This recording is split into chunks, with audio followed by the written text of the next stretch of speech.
Following that, the invocation by Mr. Perry Hunter. United States of America, and to the republic for which it stands, one nation, under God, indivisible, with liberty and justice for all. Heavenly Father, we're so thankful for this. Father, too often it's easy.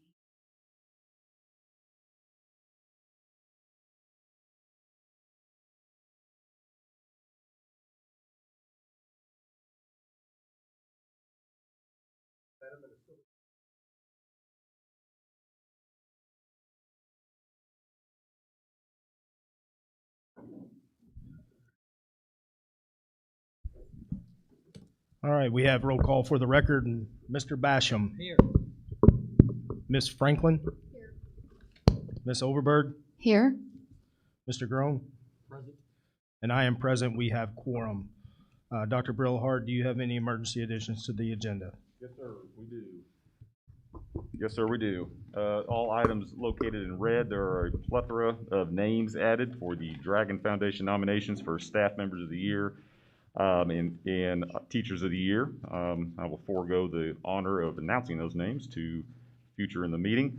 Also, under item C, under Finance and Operations, we have a little bit of discussion on CMC selection. And then also under Other, letter E, under E.6, we have clarification of Vicki Horine as the Charlestown Clark County Public Library representative. And under E.8, we have review and approval of CARES Act ESSER 2 and 3 budget. Those are the only emergency additions to the agenda, sir. All right, we have heard the emergency additions to the agenda. Do we have any questions or anything that needs to be moved? With that said, do we have a motion to approve the emergency additions to the agenda? I'll make that motion to approve.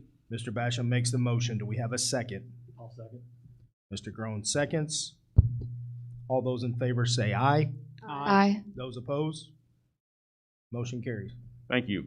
I would ask the board for approval of minutes from the board meeting of April 19th, and then also the special board meeting of April 27th. We have a motion to approve the board minutes from April 19th and, April 19th and April 27th. I so move. Ms. Overberg makes the motion. Do we have a second? I'll second. Ms. Franklin seconds. All those in favor say aye. Aye. Those opposed? Thank you. I would model the same recommendation for approval of the executive meetings from May 12th. All right, we have a motion to approve the executive meeting from May 12th. I so move. Mr. Basham makes the motion. Do we have a second? I'll second. Mr. Groen seconds. All those in favor say aye. Aye. Those opposed? Carries. Thank you. We may have the longest list of recognition in the history of Silver Creek Schools, which is a short history, but still, that's a good thing. So with that being said, I'm going to try to be as respectful to people's times as possible. The first congratulations, of course, goes to Mr. Todd Balmer. We are sitting in his humble asylum as we speak tonight. Mr. Balmer was nominated for District 12 Middle School Principal of the Year. He has been principal here 4 years at Silver Creek Middle School, but I can honestly say it seems like more like 40. So, so congratulations, Mr. Balmer.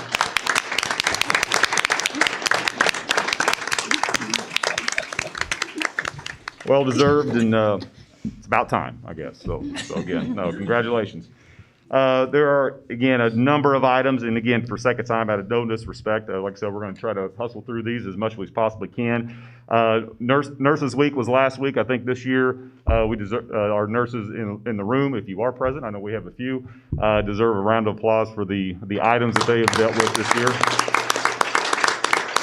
If you would stand, please. If you're a nurse in here, if you would stand. Thank you. There we are. And with that same note of sentiment, also, every staff member, including teachers, including aides, again, it goes beyond thank you, especially this year. And I know, again, we're obviously going to do a recognition here later on. But again, this has been the year of challenge and the year of flexibility and the year of just doing everything possible to make sure, obviously, the best education is going to be delivered for our students on a daily basis. So again, thank you to all. So. PTOs, I know the PTOs, obviously at the primary and at the elementary, have done a wonderful job this year supporting the schools. I know Mr. Cyphers is particularly here. He'd want to do a highlight about what's recently happened at the Silver Creek Elementary School. So, Mr. Cyphers, the floor is yours.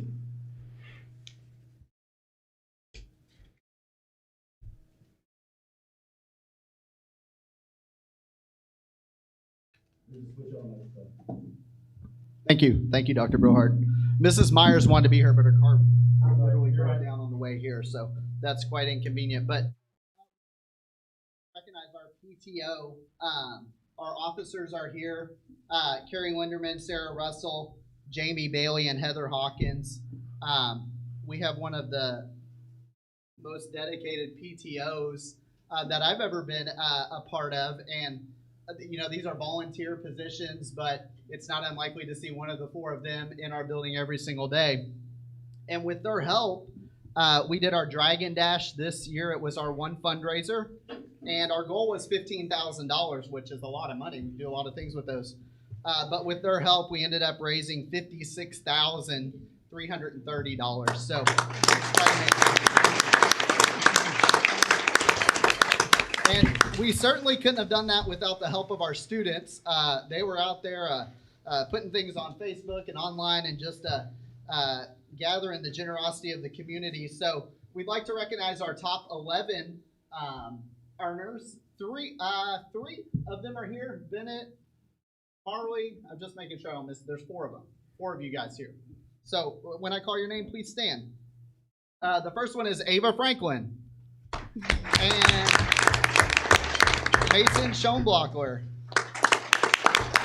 Landon Dietz, Peyton Brock, Bennett Hardy, Haley Underhill, Marley Cook, Jackson Wiest,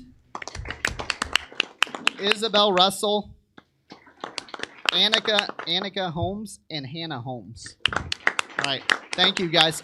Just amongst those 11 earners, they brought about $9,000 in. So we're thankful for it. We've got a lot of big plans in our courtyard for that money, and we just would like to thank the generosity of the community. Thank you. Well, thank you, Mr. Cyphers. And the board's going to take action tonight on a resolution to sell a $55 million bond. If that does not go through, now I know who to go to get this $55 million. Okay, you guys stay afterwards in case I need to talk to you. Okay, all right. Mr. Brillhart, you might have to shave your head first. Oh gosh, well, I'll do what I can. Okay. With that being said, again, we have a number of athletic items again to highlight. Of course, we had Senior Awards Night is scheduled for May 21st at 7 p.m. Of course, there's a lot of items happening at the end of the day. Prosser Awards Night, which is a great event, obviously offering congratulations to our CTE performers. Also, I'd like to turn it over now to Mrs. Franklin for First Savings Bank. They've graciously donated some funds to the school corporation. So, Ms. Franklin, I'll turn it over to you. All right. If we could, before that, could we have Ms. Susan Graston and Ms. Dana Juliot from the Treasury Management Department at First Savings Bank come up? They have a presentation for the Dragon Foundation.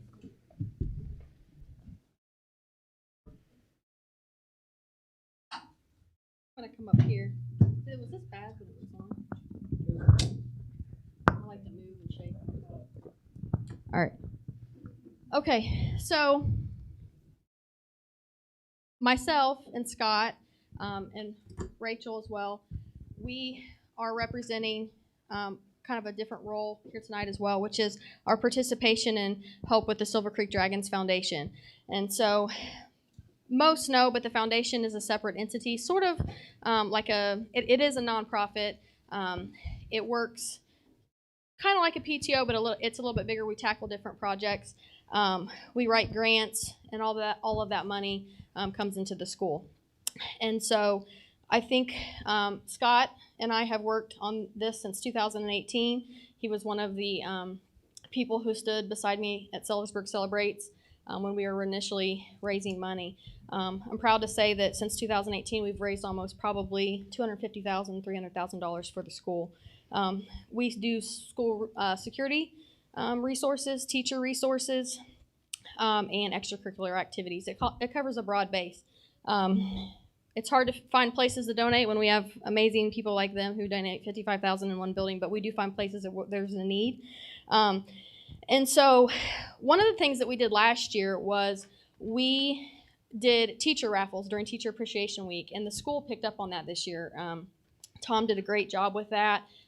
There was raffles every single day from local community sponsors, and so once we knew that was going on, we were like, what can we do to do an event this year? And one of the things that we were just really kind of shocked about was that for the last several years, there really hadn't been any recognition of our teachers as like a Teacher of the Year or Staff Members of the Year, kind of as a district-wide. And so we decided that we were going to do that this year. And really looking forward to kind of seeing where this can go going forward.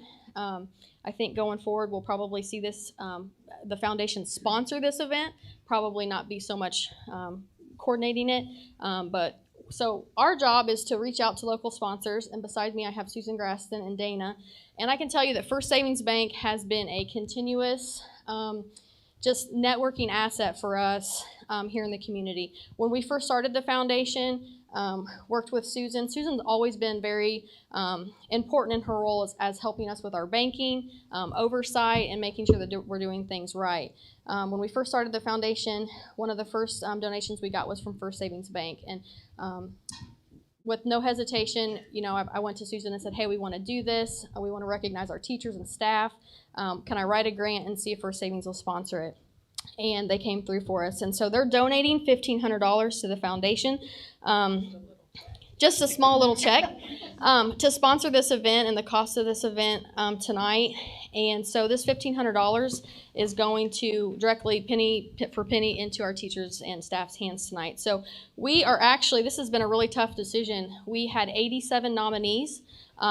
We sent out a survey to our peers, or to the teachers' peers, and to the community. And there were 87 teachers who were nominated out of our staff.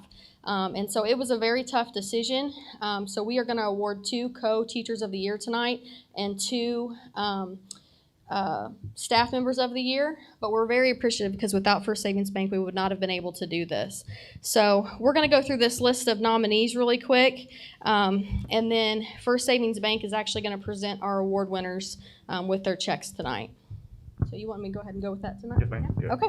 All right. So like I said, this was a really tough decision. We had 87 nominees, and these were people and staff members who were nominated amongst their peers, and they were from parents as well. And so from the nominations, we had just district-wide nominees. We had Abby Campbell, Teresa Poe, Dr. Thomas Brillhart, Becky Amos, Carol McFarland. And if you are here tonight, please stand up when we are talking about you, or the nominees.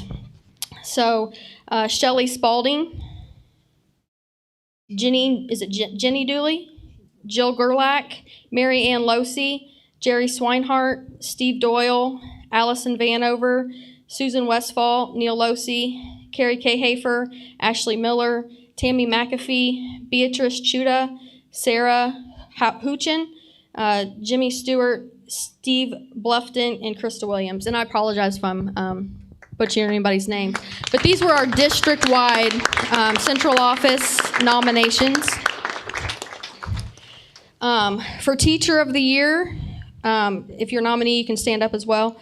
Ashley Monk, Dawn Hall, Shelley Everhart, Leslie Rhodes, Tracy Ludwig, Elizabeth Cyphers, Lisa Bechtel, Megan Martin, Lindsay Rasmussen, Nick Roby, Cheryl Jackson, Kim Mobley, Jeff Goldman, Jamie Poore, Mitch Jackson, Debbie Jackson, Jamie Prout, Elaine Kerber, Laura Eldbull, Rhonda Steele, Laura Grable, Ruth Dowling, Alex Smith, Wayne Rieger, Jacqueline Colwell, Debbie Spaldfield, Amanda Albrand, Katie Barksdale, Paul Hankins, Aaron Braun, Elaine Harris, Dr. Eugene Badger, Brandon Hoffman, Debbie Rieger, Grace Rieger, Dee Kramer, Mike Day, Jennifer Glazer, Ivy Livers, Matthew Horton, Ellen Sherrill, Candace Feldman, Andrea Anderson, Laura Myers, Haley Ramey, J.D. Ehringer, Stacy Vanover, Katie Turner, Abigail Clark,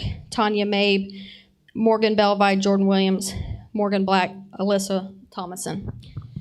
So, Hold on. You missed a line.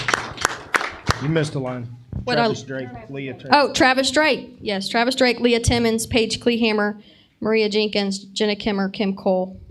I think that covered it. So those were our entire nominees. So I think what we found, we created a committee. Myself, Rachel, we had a teacher, a retired teacher from the community give some input, and then we had another one of the Silver Creek Dragons board members get on board, and so that we could kind of formulate what our criteria was going to be for recognizing this. And I can't stress again that this was so hard. We went back and forth, and we could really not get it down to one teacher or one staff. So like I said, we're going to do two tonight. And we had 8 finalists, 2 from each building. I'm going to call you guys down and ask that you guys come down here. We have some helpers tonight. And those finalists that they have been contacted. So our teacher finalist, if you'll come down up front, Miss Ava over there is going to help you get your stuff. But our primary finalists, Shelley Everhart and Ashley Monk. Come on down, please.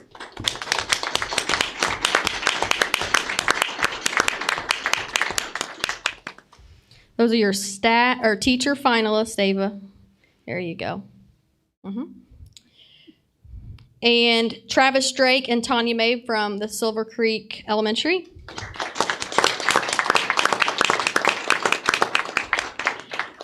Deborah Jackson and Jamie Poore from the middle school.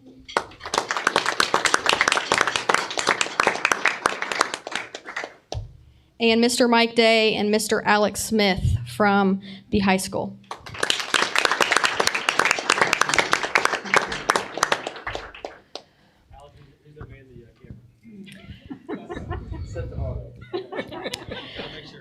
So we really tried to, Rachel is going to actually talk a little bit about how we narrowed this down and we asked them to actually give us some feedback. What I can say in general about our teachers and staff is that they are highly respected amongst each other. They have more to say about each other than they have to say about themselves, which every single person that was nominated and the people that are standing up here before you went above and beyond this year to facilitate learning in our schools, that basically overcame every single hurdle and challenge that it took because of the things that we were facing.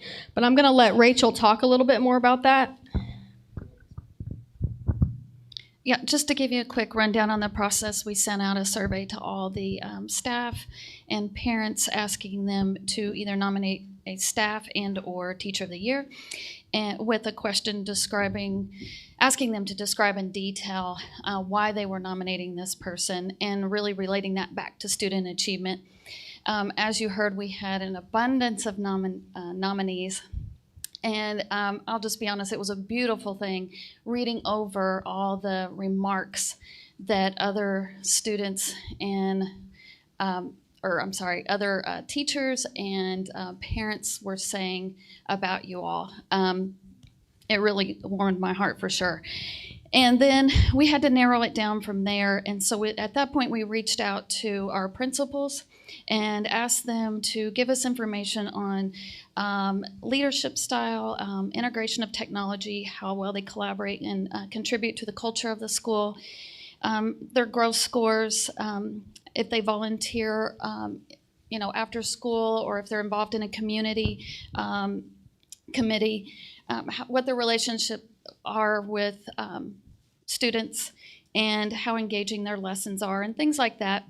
And we took that information and met as a committee, and it was really hard to, like she said, to narrow it down because we just are really blessed with some amazing staff and teachers. And then once we got our finalist, as you can see here, which was from that information, then we reached out to our finalists and had them respond to a question asking them about or asking them to describe any unique way that they supported student achievement during this pandemic school year. And we met again as a committee and narrowed it down mostly. We ended up picking, like she said, 2 teachers of the year and 2 staff members. And this is where I'll turn it over to her so she can tell you who they are. One thing I want to say is when we talked about student achievement, it was really hard because where do you gauge student achievement? Is it standardized testing? What criteria are we using to do that? But what I can tell you, what I love about the Silver Creek culture is every single teacher that's up here right now, it wasn't just about classroom student achievement. We have a teacher up here who single-handedly facilitated furnishing someone's home so that the children could stay stabilized in a home. There's a gentleman up here that when we got feedback about him, he's probably saved more lives in the high school of kids that are in trouble and they need somebody to be there for them. So our staff is not just about academics. These teachers have went above and beyond to help a child have whatever they need to achieve. And so it's our pleasure, all of us, to announce the winners tonight. So your teachers of the year are Alex Smith. Ava, will you bring him up his plaque, the big one, teacher of the year? Yes. And you are getting presented with a $250 check, Mr. Smith. And Mrs. Deborah Jackson, you are our co-teacher of the year as well.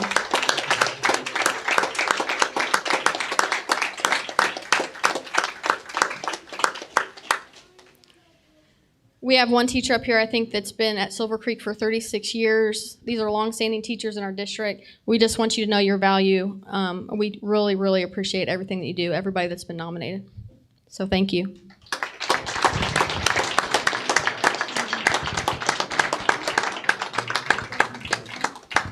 And if you guys can, I forgot to mention, on your way out, grab one of those orange bags.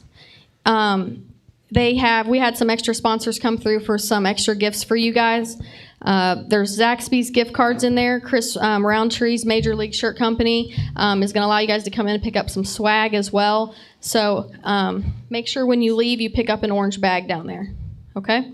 So one thing we were talking about our nurses earlier. If we could have all of our nurses come down here too, we wanted this to be part of our recognition night as well. So we have Jerry Swinehart, Becky Amos, Sherry Stouffer, and Casey Howe.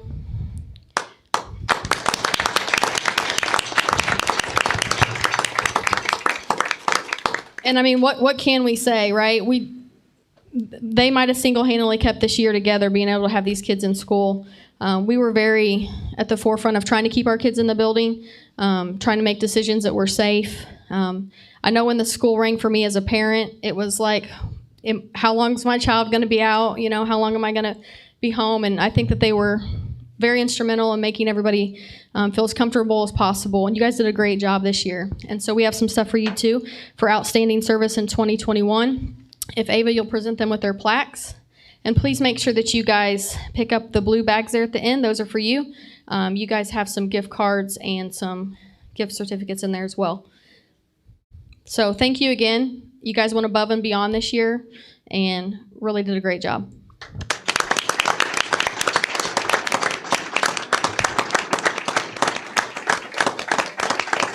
I got stuff for you.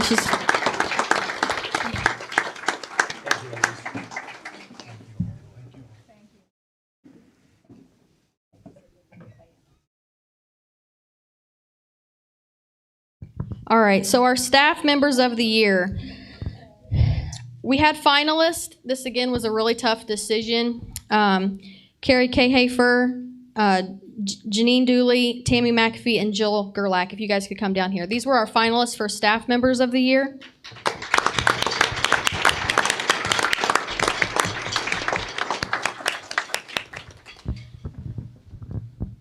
So Ava, go ahead and hand out them their finalist plaques there. So this was a tough call because we have a lot of supporting staff that do a really good job in our buildings. These 4 stuck out because they worked with a broad population of our students. What I'll tell you about Carrie, she works amazing to make sure that our students are safe. When I was in the buildings a lot and substituting, you would never complain about anything as a parent if you watched a dismissal from any of these buildings. I think we dismiss about 800 kids in 15 minutes from the elementary, and that's the same at every building. And very rarely do we have any issues with anything with regards to that. That encompasses all the needs of our special needs students who are needed to be transported, all the phone calls and concerns from parents. Carrie does an amazing job. You were nominated amongst your peers and your parents here in the community, so congratulations on that. We have Jill up here tonight who, one thing that was said about you, Jill, was that you are extremely great at team building in your building. That not only do you recognize everybody on their birthday, but that you are very instrumental in just making sure that everybody has an open ear to listen to. And so we definitely appreciate that type of atmosphere that you bring into the building and into the culture at Silver Creek. Tammy's not here tonight. She works in our Silver Creek Elementary building. She's an aide, and she does a great job. She is very well respected and says that she works with, a lot of our kids that are in the special ed department that just need like that friend or that guidance every single day. She's been committed and worked at in our buildings for a really long time. Just overall seen as a great person and attribute to our schools. So, am I saying your name right? Jeannie, okay. Jeannie, how long have you worked here at Silver Creek? 18 years. 18. Going on 18 years. 18 years. I don't know if anyone in this building has worked in one place 18 years. Can anybody say that? That is, in itself, is an accomplishment. Tanya made 36 at Silver Creek, right? 36. That was one of our teacher finalists. The same thing was said about you, that you work in our middle school building. You work with a lot of the special education population, that you are a leader among the other aides, that when the aides come in, which is a really tough job to have, that you are the go-to person, that people rely upon you, and that they really look up to your leadership. So congratulations to all four of you tonight. Our winners tonight are Carrie K. Hafer and Jenny Dooley.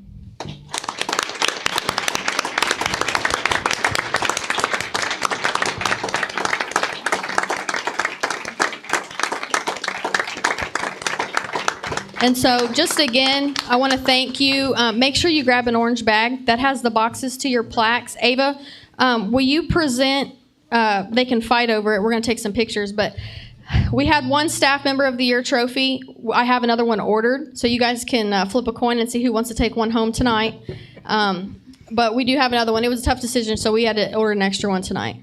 But congratulations, everybody. Thank you, board, for letting us do this tonight. We really enjoyed this process, and we look forward to expanding on this and kind of seeing where this goes in the future, as to really having kind of something for our teachers that at the end of the year really recognizes years of service, kind of as an annual thing. So First Savings Bank, thank you. Major League Shirt Company, thank you. Zaxby's, thank you. We could not have done this without our sponsors tonight. So thank you, everybody.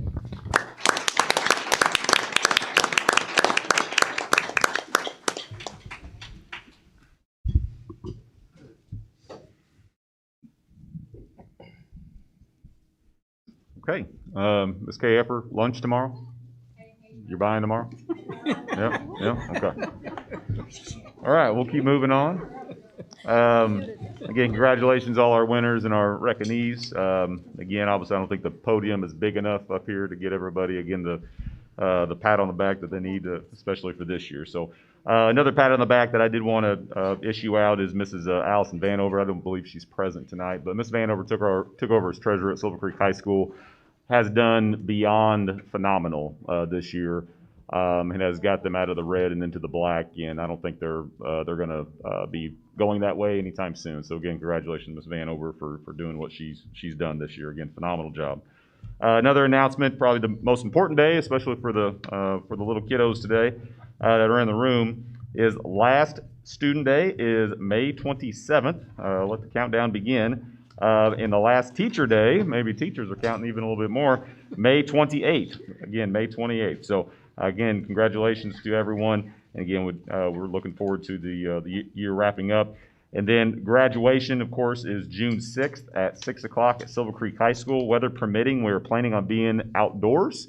If weather is not cooperating, we will be inside the main gym. So again, 6 o'clock, June 6th at Silver Creek High School. So with that being said, we'll move on. No executive board meetings scheduled thus far. Regular scheduled board meeting in June is June 21st at 6:30. That will be at Silver Creek Elementary. Again, we'll kind of do the same thing at the elementary as we're doing tonight, just to kind of give an opportunity for people coming in to highlight some of the renovations that we've done on the interior and/or exterior of the building. And at this point, I will turn it over to Mrs. Hawkins for curriculum and student service updates. Thank you.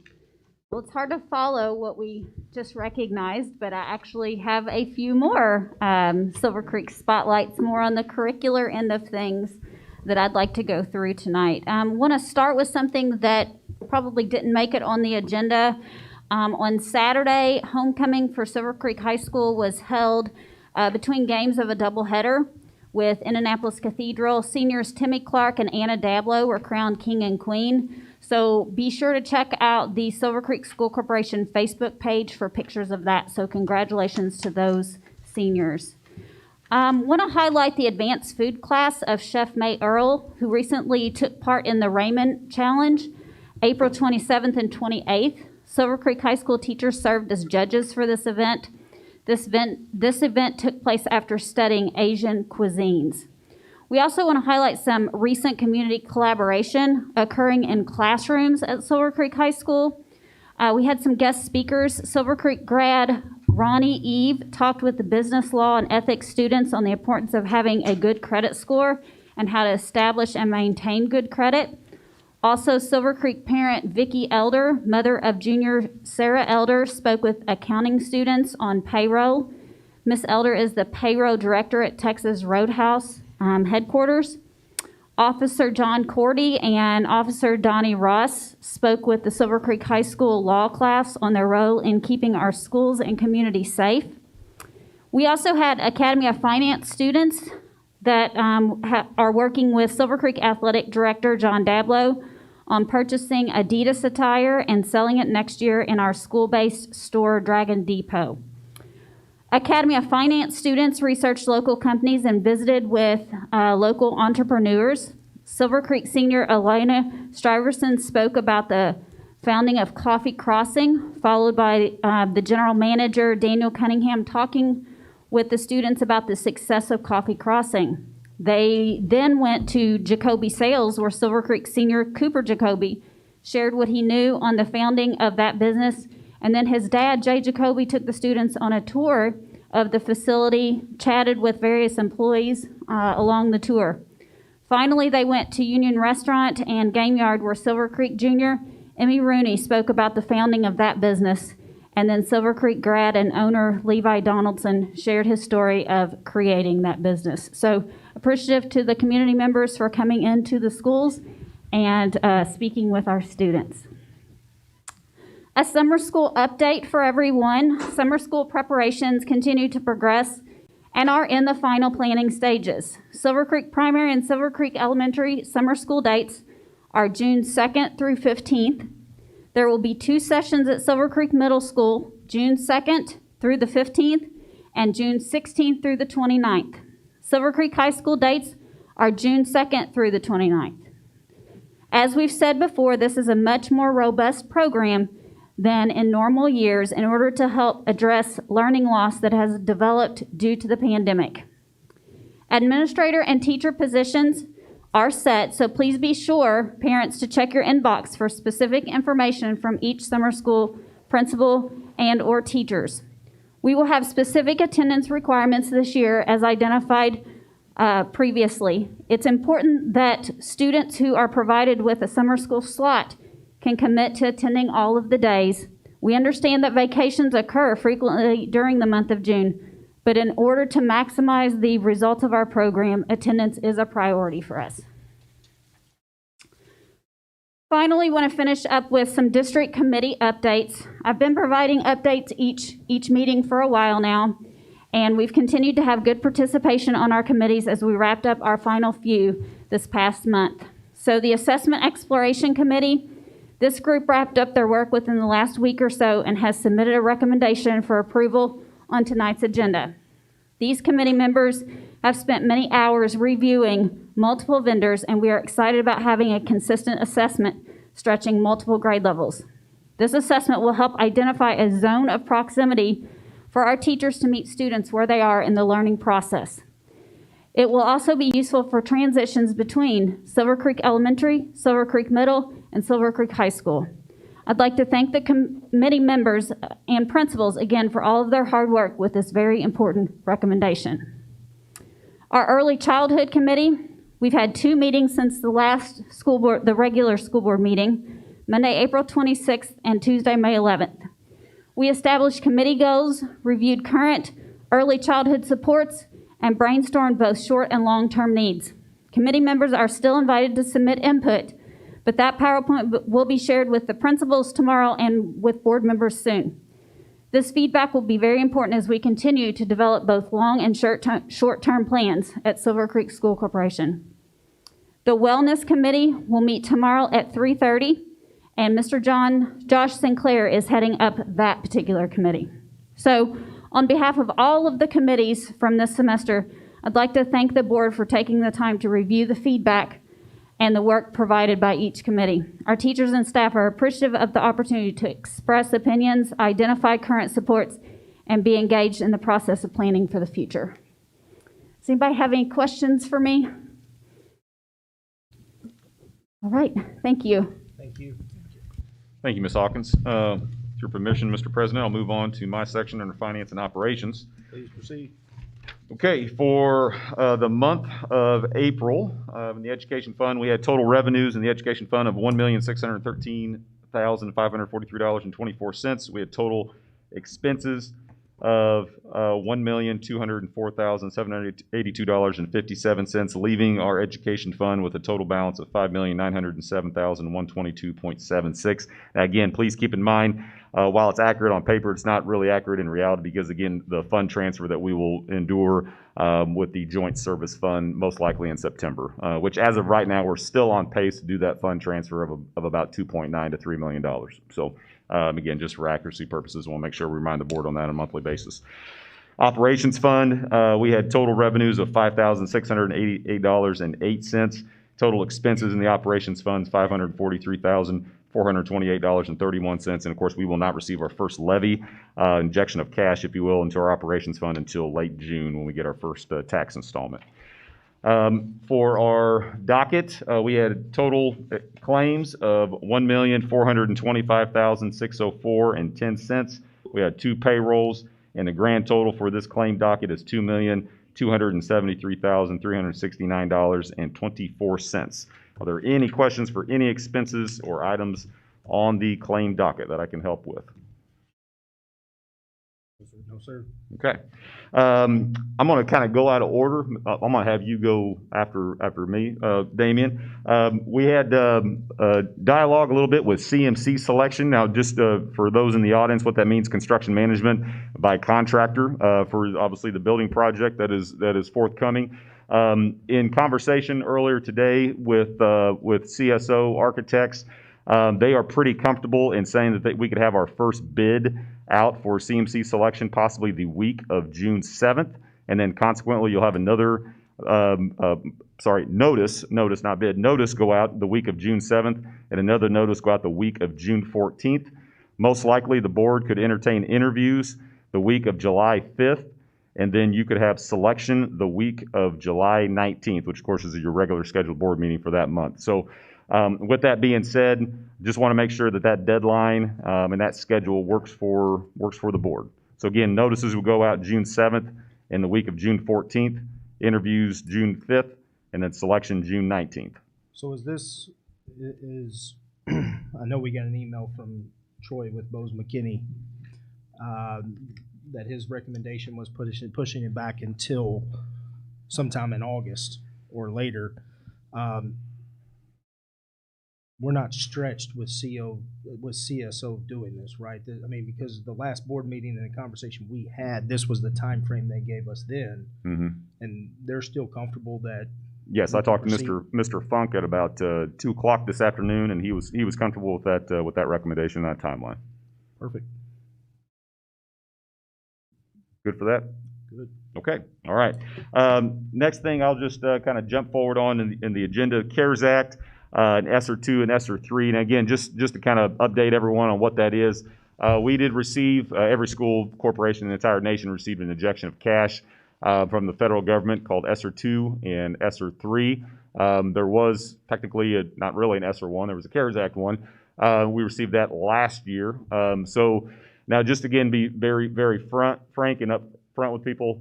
We have not received a dime yet. This is all reimbursable monies, just like a Title I grant, for instance. So you spend $10,000, then you submit for reimbursement, you get your $10,000 back, a couple weeks later or whatever. So with that being said, I do have a PowerPoint presentation or a spreadsheet to present to the board and the public, just so everyone knows what we are technically asking for board approval tonight. Now, we had a CARES Act committee formulated with teachers, with admin, with nurses, with cafeteria, transportation, myself, Ms. Hawkins, technology, HR. Again, trying to get information on paper to where we can accurately and most significantly take every penny of ESSER 2 and ESSER 3 and address our student learning loss with the utmost ability that we possibly can. So we literally, formality-wise, we kind of painted a target on the wall, said student loss, what kind of darts are we going to throw to get there? So our ESSER 2 allocation amount, our CARES Act 2 allocation amount is $787,000. The ESSER 3 or CARES Act 3 amount, this is not in stone yet, this will change, is $1.7 million. So in total, we have just below $2.6 million in funds. Sounds like a lot. You have 2 years to spend it, technically 2.5 years to spend it. It is a lot, but is not sustainable, okay? We got to make sure we remind ourselves of that. Every expense that we have to make sure that we have the forethought thought in mind that once this money goes away come December 31st, 2023, how are we going to sustain this if so be we feel like it is an important item to do that. So some of the items that we have listed, and again, I apologize, the screen off the screen there, but summer school allocation amount, remediation for enrichment for tutoring, credit recovery teacher at Silver Creek High School, CARES Act remediation coordinator stipend, cafeteria staff training, mental health family support specialist through Centerstone, cafeteria cleaning, additional 78-passenger school bus for social distance needs, part-time nursing position, interventionist, certified, 4 positions in total, a grab-and-go breakfast classroom program concept, again, increase participation in cafeteria, food service department marketing campaign, again, participation, director of health service after hours, point person for items that, again, are related to health service needs, 4 virtual teaching positions plus stipends for elective positions, PLCs for all certified staff. Basically, what we're looking at there, right now, it is imperative that, again, we have as thorough of a PLC concept now more than ever. By adding just about 15 minutes on that Wednesday, obviously that will allow our teachers to stay 15 more minutes, but be compensated for that 15 more minutes. But again, we have to budget that, so obviously within the ESSER 2 and ESSER 3. So that's all that is. Most are staying 15 more minutes anyway. So again, we would obviously do the due diligence and compensate through accordingly. Coursework reimbursement for targeted learning loss and EL and high ability. Virtual tech delivery upgrades. Security officers, again, to make kids feel more secure at the buildings. ELL specialist and translator interpreter, ELL related PD. Tech classes for EL parents. Mental health for staff, possibly again through Centerstone. We're still investigating that as a possibility. High noon books for special ed. You can budget for audit costs. Of course, you will be audited on this through the federal government, and that is an allowable cost. No one likes to pay for an audit, but someone has to pay for it. So again, you can write that within your budget. And then James Robertson special ed training on opening day. So that is our budget, and that literally eats up every penny of the $2.6 million. So with that being said, if there are any questions from the board, we would entertain those at this point. Dr. Brillhart, I have a couple questions for you. just again, to make sure that the community and the staff understand that for 2 years this will be funded. So if we bring somebody into the building like an interventionist, after 2 years, if the funding's not there through continued CARES money, we would no longer have that interventionist, correct? That this is really kind of a short-term funding opportunity to make up for the challenges and barriers that our students and staff faced through the COVID pandemic, correct? Yes, you have to look at these expenditures as temporary because the funding source is temporary. Now, if the board decides to make it long-term, obviously we have to budget for that appropriately at least a year in advance, of which we can, but we just have to know what the board's ambitions are moving forward well before December of 2023. Let's just put it that way. Okay. The reason I want to mention that is because I want to make sure that everybody understands that you might see new staffing in the building and then it looks like maybe it's being taken away. And so if we have a clear upfront understanding, then it won't be as if it looks like that there's a financial concern or anything like that. That this is like kind of a one-time opportunity based upon the funding that the state is offering. Yes, ma'am. Okay. This is federal government money, correct? Yes, ma'am. Yeah. My only question is, with this budget, is it flexible? If, as you're going into the school year, if you find that, money would be better spent in other areas, are they allowing for changes to the budget? Yes, so it's very similar to the Title I budget. We will, Mr. Hawkins and I will literally sit down and we will submit our ESSER II budget. It is open at this point. Whenever they open up ESSER III, we'll do the same thing. What you are approving tonight is basically you are allowing us to move forward with these expenditures because a lot of these items we literally have to hit the kickstart button. We got to get going. So especially obviously some of these staffing positions that we're going to be hiring for next year, we want to make sure that obviously we attract the best and the brightest for our kids, and we're not waiting until August 1st to do so. And some of these material items that we're going to be ordering, I couldn't tell you if it's going to take a week to get here or if it's going to take 3 months. Obviously, again, timing wise, again, it'd be wiser if we started sooner than later. Understand. I have one question, and I understand that this can change, but on the security piece, so security officers are reimbursable under this plan? What do you mean reimbursable?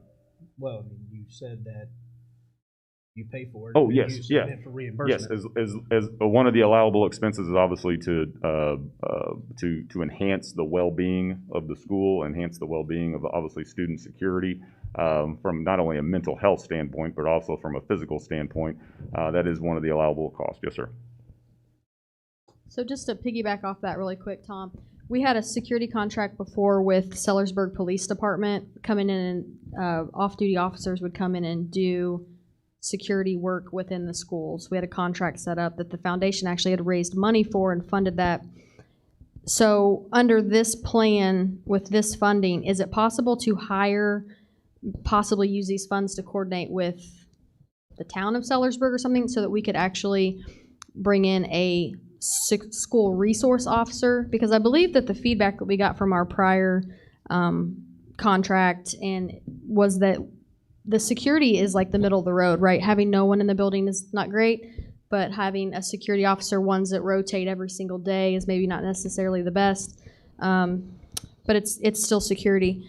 But actually having a school resource officer in the building like we have with John Cordy and Mary at the primary is actually very beneficial to the relationships with the students, and there's a lot more positives that we feel that come from that. So I'm just curious if it could actually be used that way as well. Yes, the committee recommended instead of doing a kind of quasi-security officer concept like we've done in the past, but actually having a called an SRO, but having someone that's here permanently doing more than just security, but actually obviously working with students from a holistic safety standpoint. So yes, ma'am, that's what the committee desired. I can see that as being reimbursable because Yeah. building relationships, helping with Absolutely. mental health. I was more concerned if it was just paying for security officers during the arrival and dismissal. Mm-hmm. That number one, it wasn't sustainable for the long term Mm-hmm. future. So okay. Yes, sir.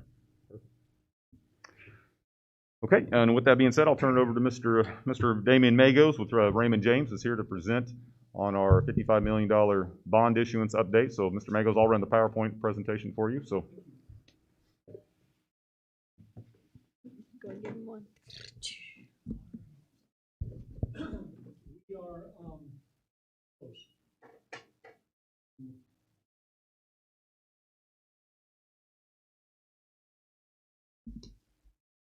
We will have, met all of the requirements.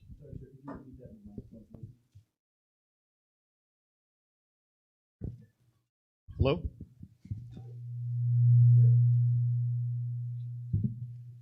Little feedback.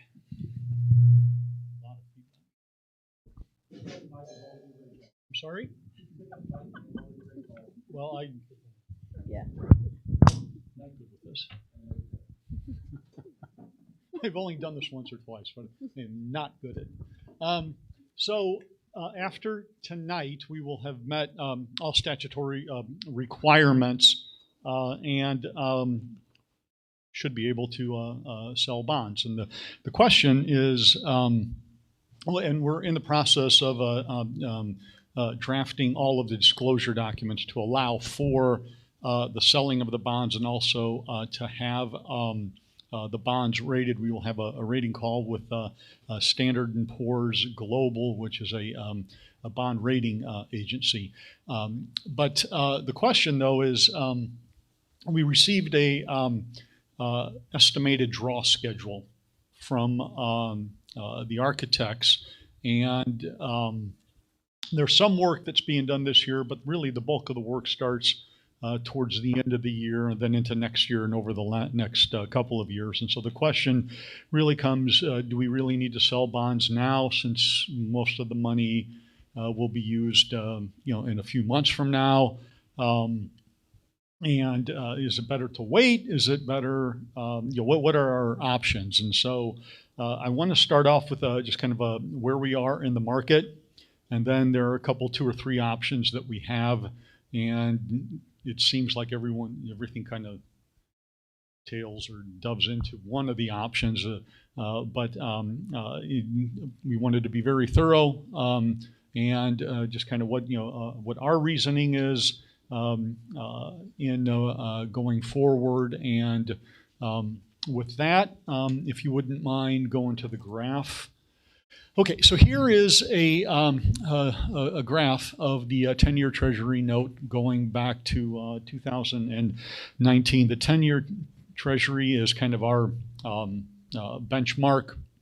And you can see that rates, the 10-year Treasury was at somewhere between a 1.5 and 2 up until about February, March of last year. And then this thing called COVID hit, and boom, rates dropped down to about 0.5%. Stayed there through August of 2020, and then we had this thing called the election, and everything leading up to the election, and you saw rates starting to kind of increase a little bit. The election wasn't the only thing. We had a better idea of what COVID was and how to deal with it, and so some of the uncertainty was starting to dissipate. And then around November or so, you could see rates are kind of inching up, and then we had the election, and then from November to now, you see rates have drastically increased. Go to the next. So what has happened? Well, we've got a new administration that has provided, I think Dr. Brilhart mentioned there have been a couple of stimulus packages. There have been 2, 3, and they want, the administration wants more spending. This has pushed the 10-year Treasury up past, it's gone up 0.75 percentage point since the beginning of the year, but really over 100 basis points since last summer. The Fed will not raise short-term rates even if inflation is picking up. Under the previous administration, the Fed, the goal was to keep inflation at 2%, and they raised short-term rates to counter that, and that's kind of why rates had gone up. But this administration thinks that this inflation. We've seen inflation. We've seen what's happened to gas. We've seen what's happened to some of the just kind of daily commodities, bread, milk, everything that has increased anywhere from 10 to 20%. We're seeing, and I think your architects can also. There are certain segments of the construction market that have increased dramatically. So rates are going up, costs are going up. This is all the Federal Reserve Open Market Committee. Tom, we also, Raymond James also has a weekly muni market commentary, and this came this morning. So kind of echoes what I just said with the couple additions. There is a lot of market volatility. There's also a lot of global tension. That has led to increase in rates, especially with the Middle East. In just last week alone, rates went up 5 basis points. And there was anywhere from 10 to 15, but it settled with a 5 basis point increase. There is a lot of cash in the market. Last year, we had record-setting market across the nation and in Indiana for municipal bond issues. This is more of a normal. However, when it's coming off of just such a tremendous year, it really seems like there's a slowdown. It's not. There's also in June, July, and August, a lot of bonds have call dates, so there's going to be a lot of supply coming into the market in the next month or so.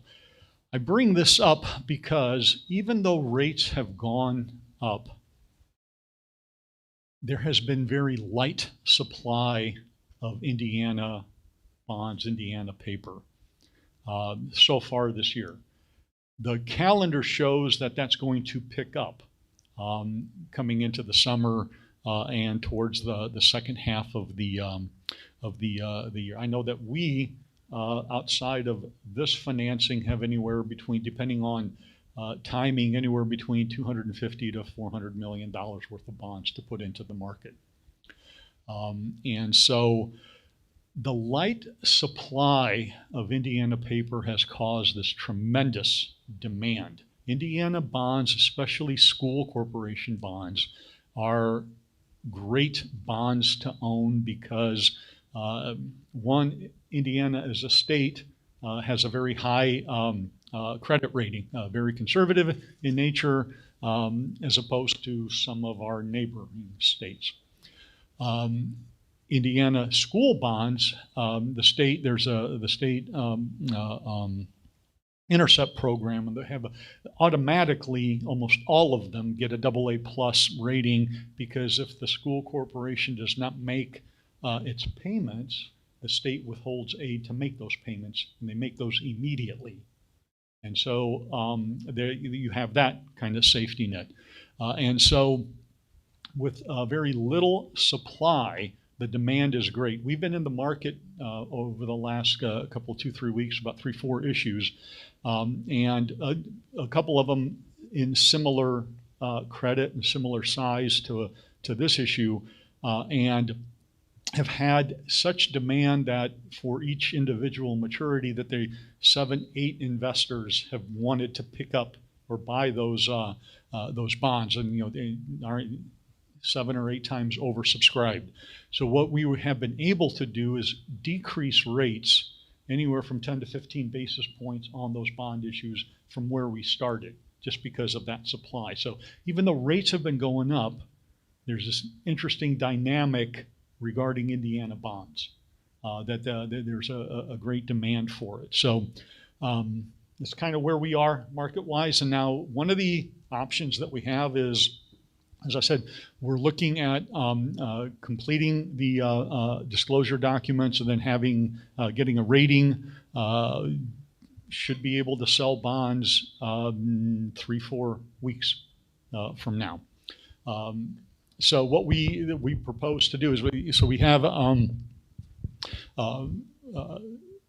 the resolution and all of the other the project hearing, et cetera, said it was going to be a $55 million bond issue. We are in another unique situation in that we're able to offer premium bonds. What that means is certain investors believe that rates are going up, and they are willing to pay us $5.5 million for slightly higher interest rates. To you, you as a issuer, the payment is whatever the payment is. It's just the way that the market perceives. We could either sell $60.5 million worth of bonds at a lower rate or $55 million with the premium at a slightly higher. The payment is what the payment is. So under this option, we sell $55 million worth of bonds. We find bond buyers that are willing to offer us $5.5 million, and we raise $60.5 million worth of funds. How are we going to use that? And I'm staying consistent with the project hearing. Now this is it's going to change a little bit when you ultimately select the CM and with the architect, but the goal has been to how much money can we raise, keep that rate at 41 cents and keep the overall rate at 88 cents. That's been our driving forces.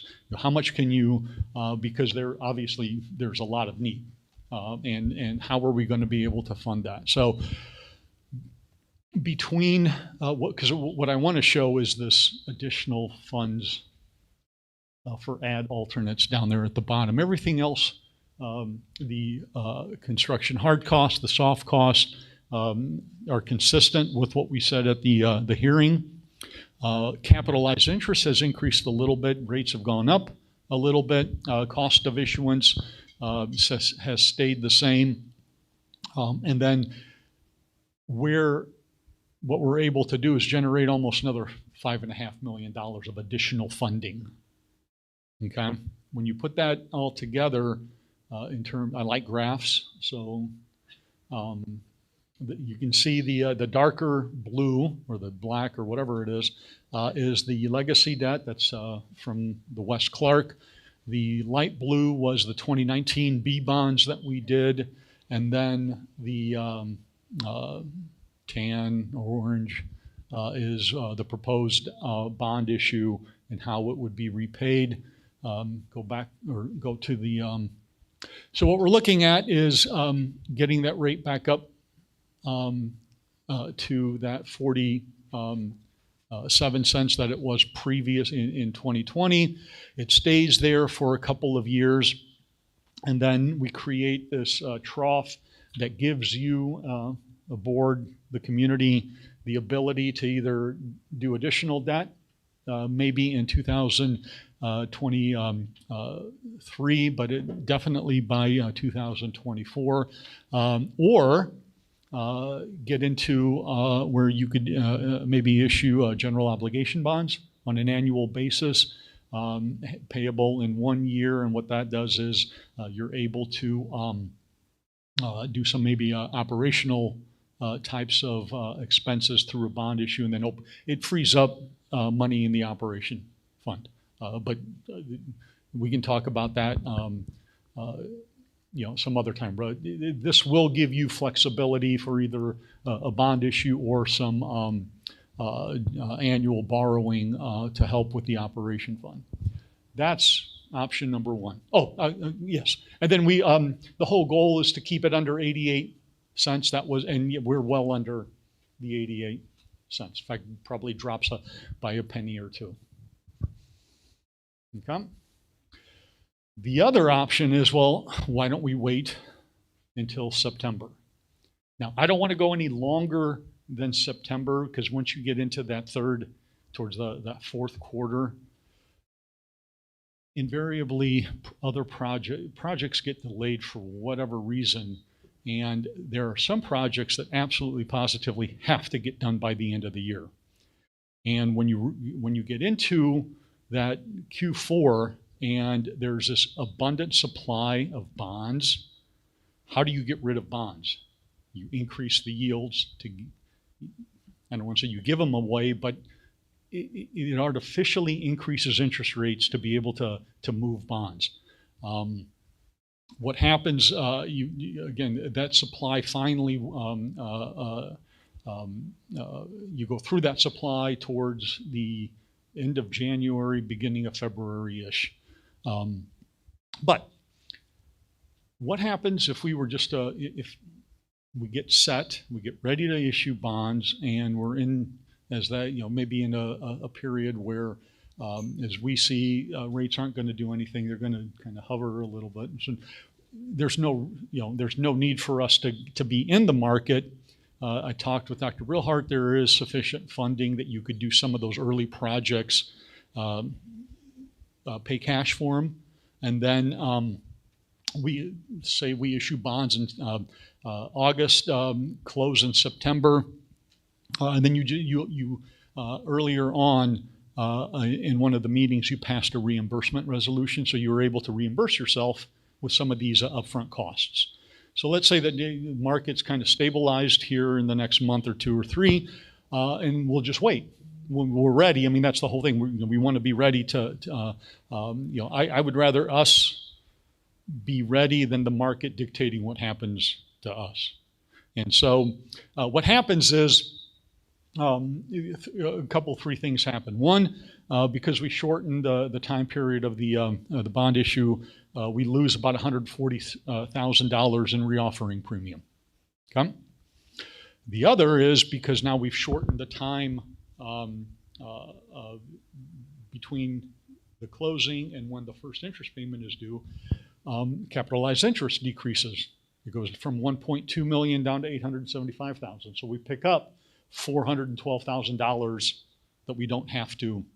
The net effect is because we lost a little bit of premium, and we're able to put $270,000 into the additional funding.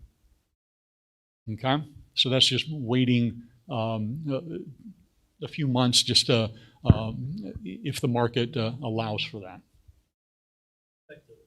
I'm sorry? This is, nothing changes.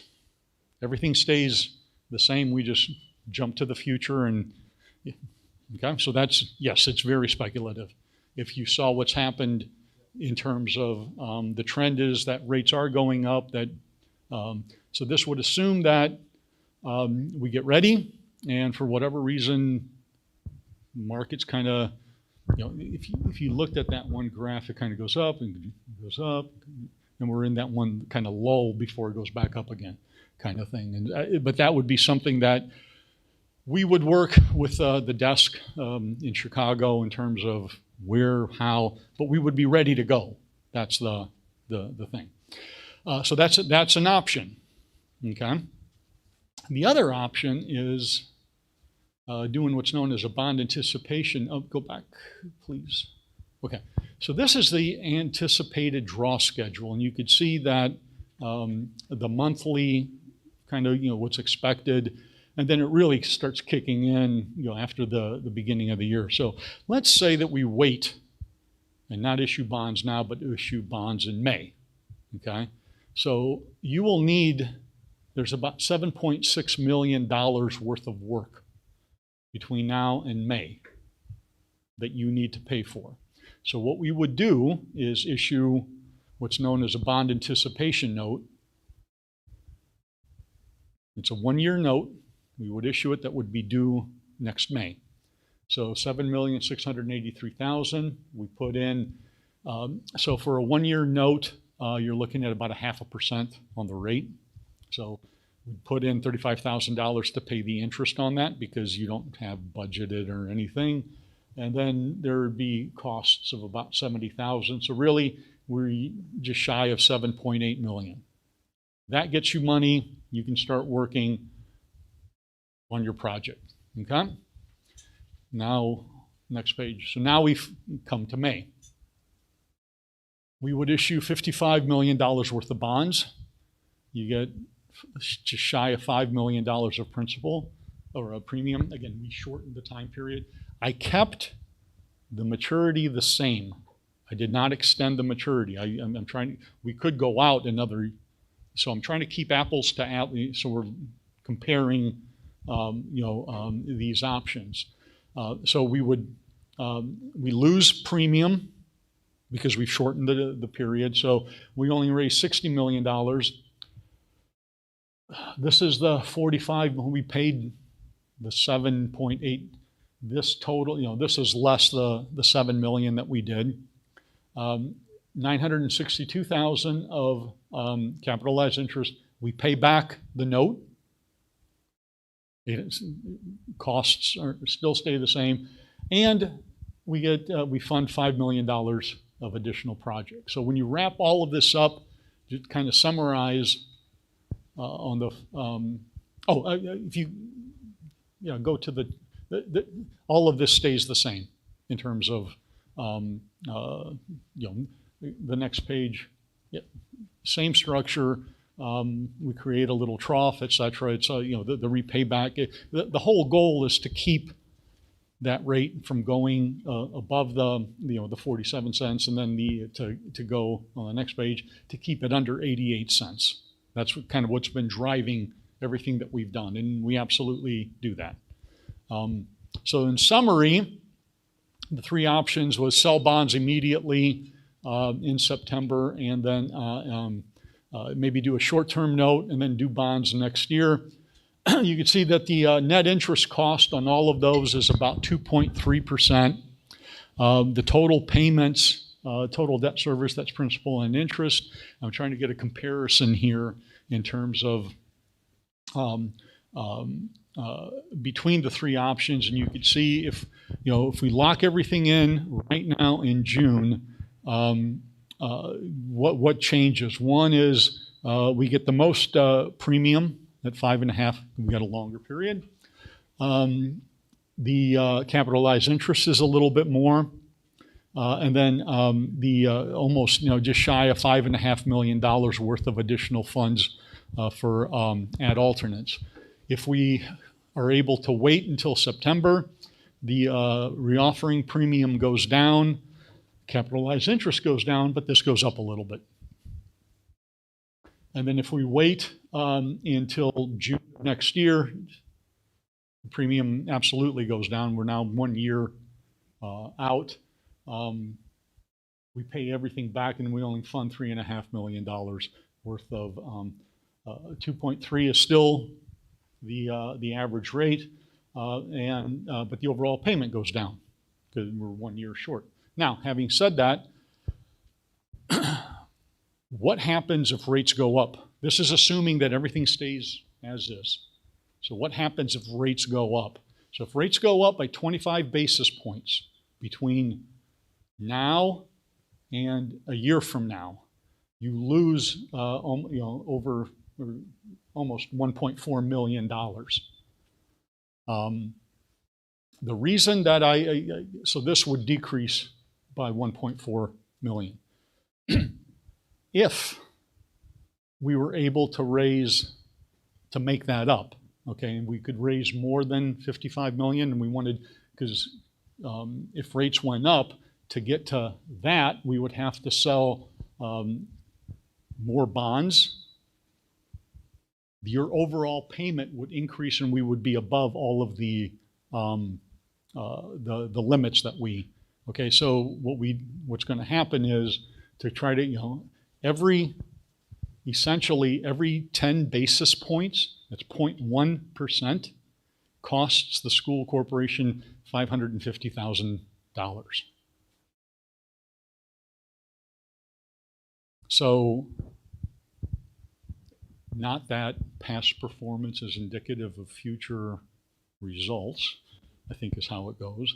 So let's say that we went out at the 2.3%.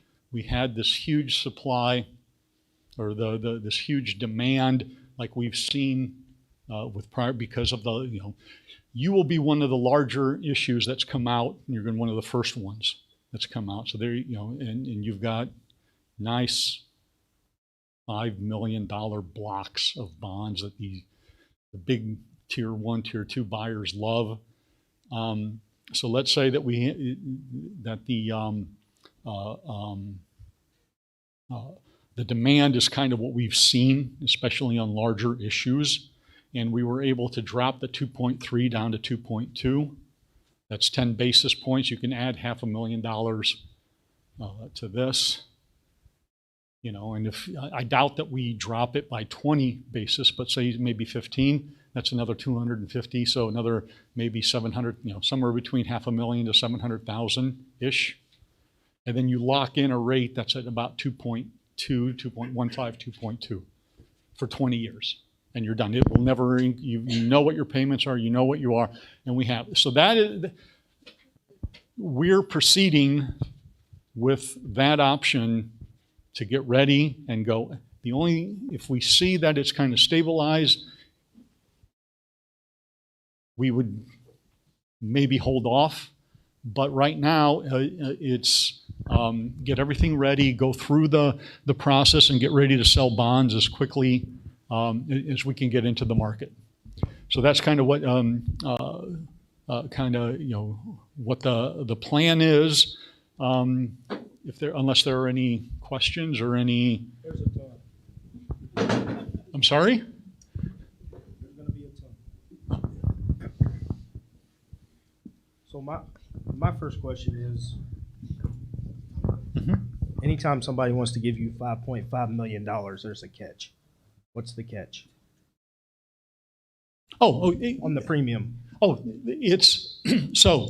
There's got to be a risk. So what it is, as I said, you can, if we wanted to sell the 55 million and raise as much premium as we can, okay? You're looking at $60.5 million worth of total proceeds, okay? I get that.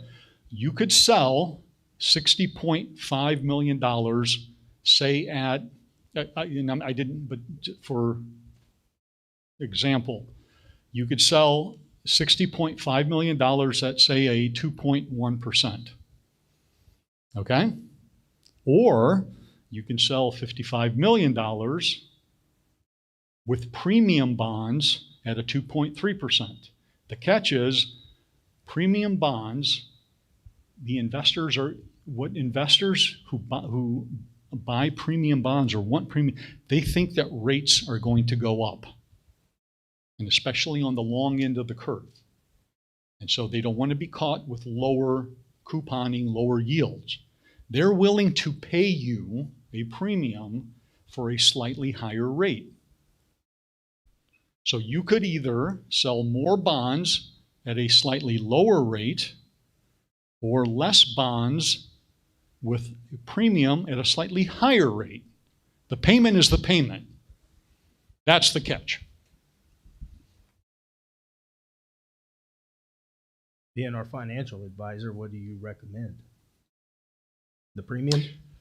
If we're looking at trying to maximize and trying to get as much cash as we can and stay within the parameters, then I would say option number one. Okay. If you wanted to say that, we just wanted 55 million, we could sell $50 million worth of bonds. You could get $5 million worth of premium, and you would have 55 million. I'd like to get 10. I'm sorry? I'd like to get 10. 10 million in premium? That's not possible. So it looks like choice 2 gives us more funds towards our ad alternates, correct? Yes. But I'm assuming there's a bigger risk for waiting. I mean, it looks like to me the option 2 is the better option. Yeah, and that's why I said let's get ready to sell. Okay? Mm-hmm. And if it looks like we've stayed, Tom, can you go back to that graph? It's interesting when you start looking at start parsing things, kind of little details and what happens. Yes, that's absolutely, and that's why I said all the way to the 10-year Treasury. So it looks like Okay. the better option, but there's the risk of waiting. Well, here's what happens if you look. It kind of goes up and it kind of stabilizes. It kind of goes up and kind of stable. Goes up and goes up. And now it's now we're seeing it trend up. So it probably will go up and kind of right. So if we get into this little area here, and it looks like this little, so here, this from here to here, which is kind of stabilized, you're looking from, was it April? Does it look like the second? So this is essentially maybe a month-ish. So if we get to that, that's why, so we would be ready to go in middle of June, and it looks like we're in kind of this, and we probably shouldn't, and then we can wait. But if it looks like rates are starting to, then we go into the market and lock in. So yes, that's why I said, let's get ready. Let's, because after tonight, and then the only thing that we have to do is finalize the disclosure documents and get the rating. And then with that, we'll be ready to go. And it's get ready and then see what the market is doing. And that's where the guys that actually work for a living, that sell bonds, that are doing this on a daily basis. I mean, we're going to go, it's what the bond traders, and going back to the commentary in terms of where we think is like, yes, we can wait, or no, we really should go into it. That's one risk, is the interest rate risk. The other is, as more Indiana bonds start coming into the market, that demand is, we're on the forefront of kind of not, I don't want to say a wave, but there are more bonds that are going to be coming in. And so the other risk is, as you have more bonds, then buyers have more It's more opportunity. saturated. Yeah, so those are the two, and that's kind of, I'm not saying go rush in right now, kind of where we are. Like I said, we're at the front of this. Let's get ready. I mean, we can't do anything anyway until at least 3-4 weeks from now. But to get ready and then kind of see where the market is at that point. And if it looks like it's in one of those little lulls, then there's no reason to, so it's going to be try to get as much as we can at the lowest interest rate possible. That's kind of where we are. And that's why I think, I don't think it makes any sense to wait until next year. That's a lot of, okay? It makes sense to get ready, and and if we could, but I mean, if you see one of these, then I mean, it's get in, and just lock it up. So that's kind of, I would say, option number one. But let's see what the market's doing before we jump in. That's kind of our feel, but I needed to kind of what the thinking is behind rushing in and trying to lock in rates. Thank you very much. A lot of information. I appreciate that.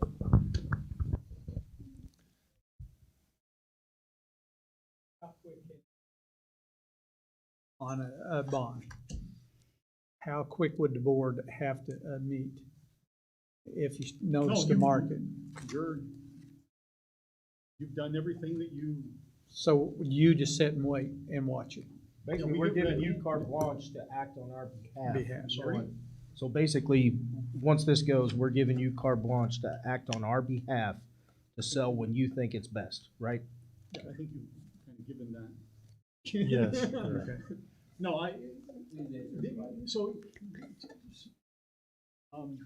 it doesn't just happen.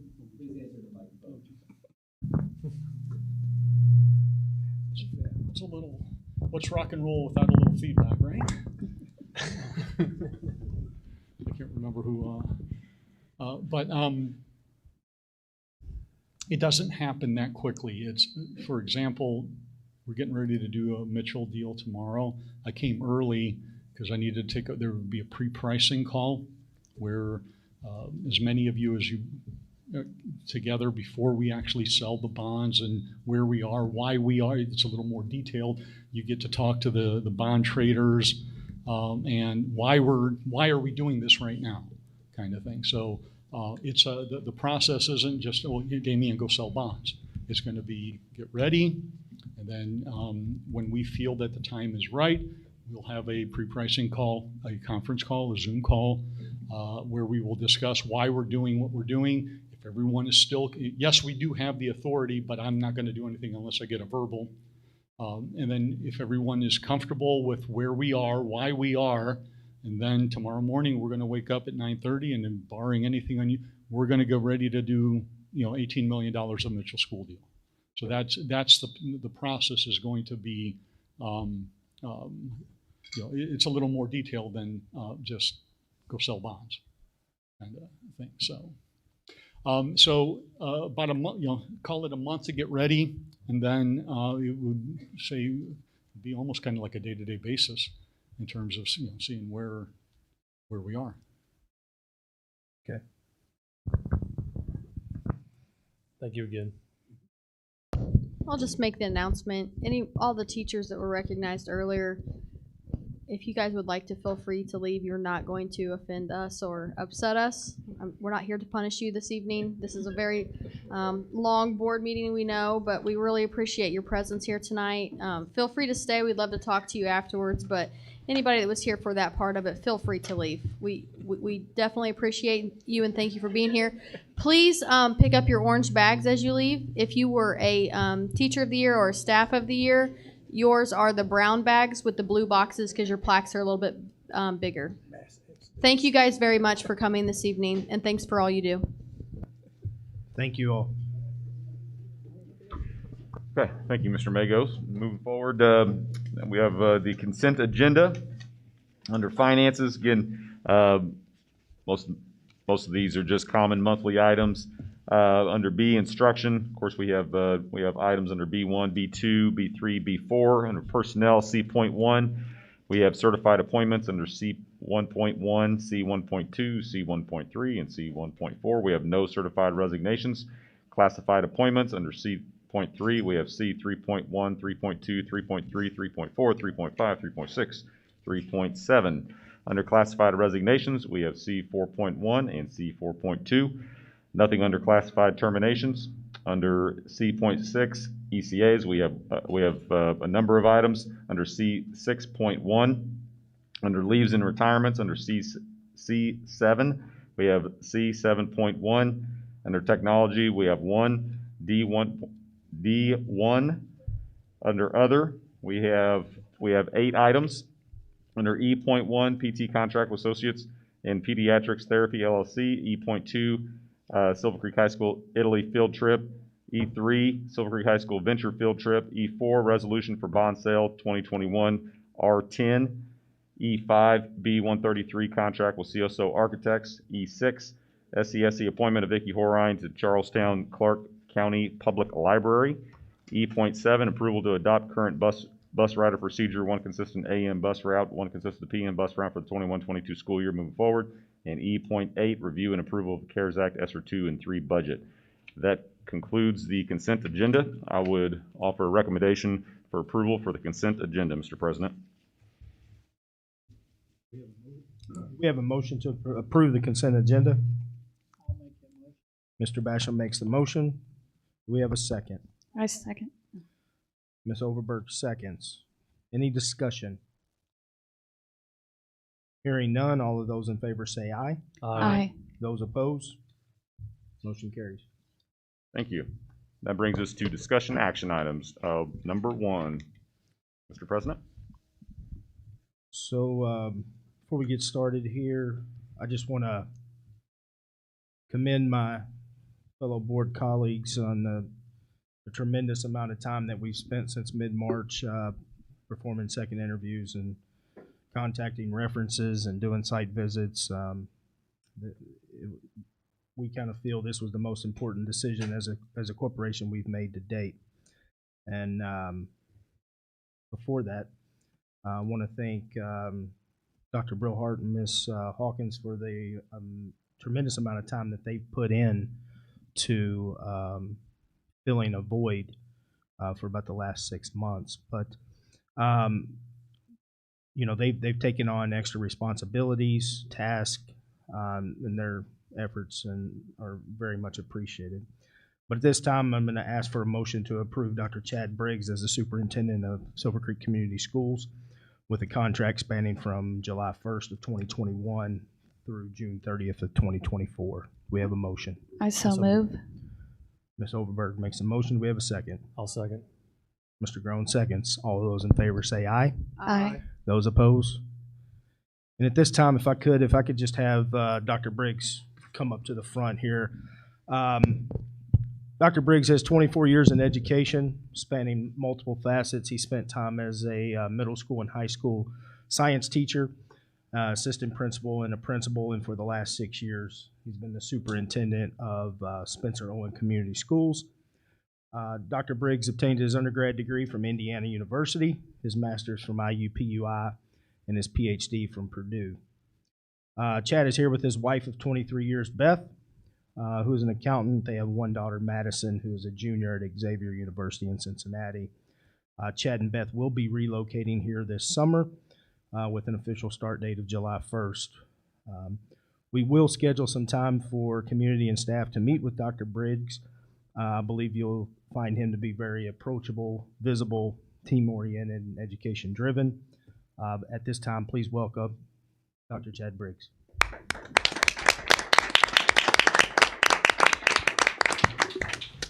Well, good evening, everyone. First of all, I introduce my wife, Beth, who's here with me this evening. To the board, thank you for the appointment. I appreciate your vote of confidence. I think tonight is a great symbolic of what this corporation has going for it. You have great students on display, great parents, great teachers, great staff, great community partners. And that was one of the things that drew my interest to this school corporation is you guys, overall, you have engaged stakeholders who are here to do what's best for kids. And I appreciate that, and I appreciate you putting it on display this evening for my wife for her to witness what I was already aware of. So looking forward to July 1st, looking forward to hitting the ground running, looking forward to meeting everybody, getting to know everyone. And again, thank you for your vote of confidence. I'm looking forward to the future.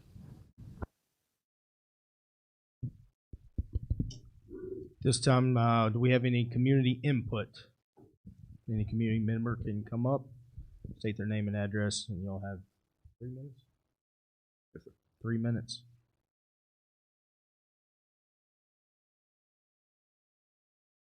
Hearing none, I just, on behalf of me, I want to thank the students for a great year. This will be the last board meeting we have before school's out. What a tremendous year that they've had to endure. I just wish that and hope that you have a great summer, things start to turn around, and that your next school year doesn't come with as many restrictions. And also for all the teachers that were here tonight, golly, the teachers and the nurses and the staff at Silver Creek were the reason we were able to stay open and do what we did. Congratulations to Todd Balmer on his Principal of the Year nomination for Region 12. And for the state of Indiana nominee as well. Any other board members have anything they want to add? I would just second what you just said, that we couldn't do without the teachers, parents, and staff. It was a whole bunch of people that got together to make it work. Also wanted to give a quick shout out to the track middle school state qualifiers, Lucy in the 100 meters, hurdles, Bryce for the 400 meter, Bella 800 meters, and then both girls and boys 4x400 are going to state on the teams there, and also the congratulations to the boys golf as MSC champs. So yeah, awesome. I'd just like to follow up for a second. It has been a challenging time for the corporation the last 6 months, and I can't thank Tom and Lisa and the staff in the central office for the job that they have done, and they will continue to do what's best for our students in the future. I just like to thank you all. Thank you. I just want to state what an exciting time it is to be a dragon. We see that a lot, and we say it a lot, but it really truly is. And this board meeting pretty much summed it up about everything that we have going on. welcome Dr. Briggs. I look forward to working with you. I think it's imperative to repeat really what Chris said, was that this was a lot of hard work, and I think that all of us on this board viewed the process and the due process of finding our next superintendent just as important as the choice that we made. And so I look forward to that relationship, to see where it goes. And again, thanks to our teachers and staff and for everybody that was here tonight to help us facilitate that. Yeah, just to piggyback on that, I just was thinking tonight, at this being the last board meeting for this school year, how blessed we have been with the, being a new corporation and most of the year being able to be in person, and just all the wonderful new starts and new starts to come, you know, with the construction and Dr. Briggs coming on. You know, we're looking forward to all of these. Yes, there are changes, but there are changes in the right direction, and it's just an exciting time. So. And then after the meeting, anybody that wants to take a tour of the new updates and construction here at the middle school is more than welcome to do so. But at this time, I'm going to ask for a motion for adjournment. Chris, before we do that, I brought my son here, Sam. He didn't get to do any of the drum rolls during the teacher presentation, so this has been a long meeting. We're gonna let him do a drum roll really quick before we make this motion, because this was definitely a good meeting. So go ahead, Sam, head us off. Save the best for And last. I'll make that motion to adjourn. Mr. Franklin makes the motion. Do we have a second? I'll second. Mr. Basham seconds. All those in favor say aye. Aye. Those opposed? Motion carries. Meeting dismissed.